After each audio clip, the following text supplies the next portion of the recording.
রাজশাহীর চারঘাট উপজেলার নন্দনগাছি রেল স্টেশনে আন্তনগর ট্রেনের স্টপেজ ও স্টেশন সংস্কারের দাবিতে রেলপথ অবরোধ প্রত্যাহার করা হয়েছে।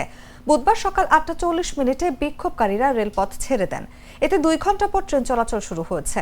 Rajshahi railway station manager Shahidul Alam এসব তথ্য নিশ্চিত করেছেন। রাজশাহীর চারঘাট উপজেলার নন্দনগাছি রেল স্টেশনে আন্তনগর ট্রেনের স্টপেজ ও স্টেশন সংস্কারের দাবিতে রেলপথ অবরোধ প্রত্যাহার করা হয়েছে। তিনি বলেন, রেলওয়ে কর্তৃপক্ষ বিক্ষোভকারীদের সঙ্গে কথা বলার পর তারা অবরোধ প্রত্যাহার করে নিয়েছেন। এর পরপরই সব ট্রেন চলাচল শুরু হয়। ১.৫ ঘণ্টা বিলম্বে ৮টা ৫০ সিল্ক সিটি ট্রেন ছেড়ে গেছে। এখন ট্রেন চলাচল স্বাভাবিক আছে।